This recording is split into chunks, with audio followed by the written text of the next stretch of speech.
Hello friends, welcome to secret of சமையல். இன்னைக்கு நம்மளோட சேனலில் நாம் பார்க்க போகிறது ஒரு ஹெல்தியான கொள்ளு துவையல் அல்லது கொள்ளு சட்னின்னு சொல்லலாம். கொள்ளு உடம்பு இளைக்கிறதுக்கு ரொம்பவே ஹெல்ப் பண்ணும். உடம்புல இருக்கிற தேவையில்லாத கொழுப்புகளை கரைக்கக்கூடிய தன்மை கொண்டது கொள்ளு. இந்த கொள்ளு சட்னி உங்களுக்கு சாதத்துக்கு, இட்லி, தோசைக்குன்னு எல்லாத்துக்குமே நல்லாயிருக்கும். சரி வாங்க, டிலே பண்ணாமல் வீடியோக்குள்ளே போயிடலாம். இந்த ஹெல்தியான கொள்ளு சட்னி அல்லது துவையல் எப்படி செய்யலாம் அப்படின்னு பார்க்கலாம் வாங்க. கொள்ளு சட்னிக்கு ஒரு 1/4 கப் அளவுக்கு கொள்ளு பருப்பு எடுத்து வச்சுக்கோங்க. 1 டீஸ்பூன் உளுத்தம்பருப்பு, 1 டீஸ்பூன் கடலைப்பருப்பு, ஒரு 3 வரமிளகா. மிளகா உங்கள் காரத்துக்கு தேவையான அளவுக்கு எடுத்துக்கோங்க. ஒரு மீடியம் சைஸ் பெரிய வெங்காயத்தை இந்த மாதிரி ரஃபாக சாப் பண்ணி வச்சுக்கோங்க. ஒரு 10 பல் பூண்டு, சின்ன சின்ன பல்லாக இருக்குது, அதனால் நான் 10 பல்லுக்கிட்ட எடுத்துருக்கேன். பெருசாக இருந்தால் கொஞ்சம் கம்மியாக போட்டுக்கோங்க. ஒரு 4 கொட்டை புளி, அதையும் எடுத்து வச்சுக்கலாம். ஒரு 2 டேபிள் ஸ்பூன் தேங்காய், கொஞ்சம் பெருங்காயம். ஒரு வடச்சட்டி அடுப்பில் வச்சுக்கலாம். இதில் முதல்ல இந்த கொள்ளு பருப்பை போட்டு நம்ம ட்ரை ரோஸ்ட் பண்ணிக்க போகிறோம். 1/4 கப் கொள்ளு பருப்பு சேர்த்து நல்லா வறுத்துக்கலாம். நல்லா செக் பண்ணிட்டு போட்டுக்கோங்க. ஒரு சில கொள்ளு பருப்பில் கல்லெல்லாம் கூட இருக்கும். கல்லெல்லாம் இருந்ததுன்னா நீக்கிட்டு கவனமாக போட்டுக்கோங்க. நல்லா வாசனை வர வரைக்கும் நம்ம வறுத்து தனியாக எடுத்து வச்சுக்கோங்க.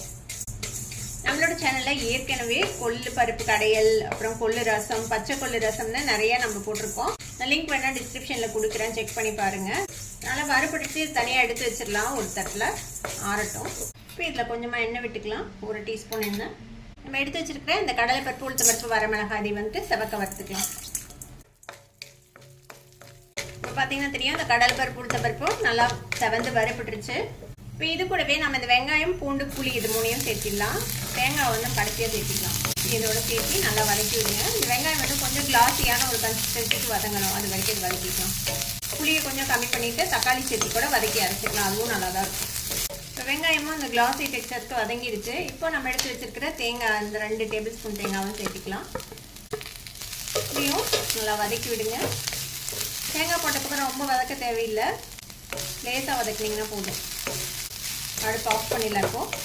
இப்போ இது கூடவே கொஞ்சமாக பெருங்காயத்தூளும் சேர்த்திக்கோங்க. இதோடையே சேர்த்து லேசாக வதக்கி விட்டுக்கலாம். இப்போ ஒரு மிக்சி ஜார் எடுத்துக்கோங்க. இதில் நம்ம வறுத்த கொள்ளு சேர்த்திக்கலாம். இதை ஃபஸ்ட்டு ஒரு சுற்று விட்டு கொரன்னு பொடி பண்ணிவிட்டு அதுக்கப்புறம் மற்றதை சேர்த்து அரைச்சிக்கலாம். இப்போ இது ஒரு இட்லி மிளகா பொடி மாதிரி ஒரு கன்சிஸ்டன்சியில் பொடிச்சிருக்கு. வதக்கி வச்சுருக்கோம்ல, இதையும் சேர்த்திடலாம். இப்போ இந்த சட்னிக்கு தேவையான அளவுக்கு கல்லுப்பு சேர்த்து இப்போ இதை தேவையான தண்ணி விட்டு உங்களுக்கு வேணுங்கிற கன்சிஸ்டன்சிக்கு நீங்கள் அரைச்சிக்கலாம். கொஞ்சம் கெட்டியாக வேணாலும் கெட்டியாக அரைச்சிக்கலாம், துவையல் மாதிரி. இல்லை சட்னி மாதிரி கொஞ்சம் தண்ணி விட்டு அரைக்கிறதுனால அரைச்சிக்கலாம். இப்போ இதை அரைச்சி எடுத்துகிட்டு வந்துடலாம்.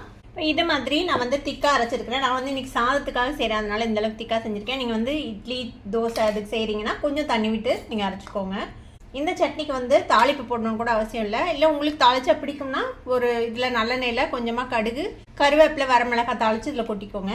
நான் இன்றைக்கி தாளிக்க போகிறதில்ல, இப்படியே தான் வச்சுக்க போகிறேன், துவையல் மாதிரி. இந்த கொள்ளு சட்னியை நீங்கள் நல்லா சூடான ரைஸில் கொஞ்சமாக நல்லெண்ணெயோ இல்லை நெய்யோ விட்டு பிணைஞ்சு சாப்பிட்டிங்கன்னா ரொம்ப சூப்பராக இருக்கும். இட்லி, தோசைக்குமே இது ரொம்ப நல்லாயிருக்கும். கண்டிப்பாக ட்ரை பண்ணி பாருங்கள். ட்ரை பண்ணி பார்த்துட்டு எப்படி இருந்தது அப்படின்னு கமெண்ட்ஸில் ஃபீட்பேக் கொடுங்க. இந்த வீடியோ உங்களுக்கு பிடிச்சிருந்ததுன்னா சப்ஸ்கிரைப் பண்ணுங்கள். பக்கத்தில் இருக்கிற பெல் ஐக்கானை கிளிக் பண்ணுங்கள். அப்போ தான் ஃபியூச்சர் நோட்டிஃபிகேஷன்ஸ் உங்களுக்கு உடனே சேரும். லைக் பண்ணுங்கள், ஷேர் பண்ணுங்கள். தேங்க்யூ ஃபார் வாட்சிங் வீடியோ வியூவர்ஸ். Bye bye.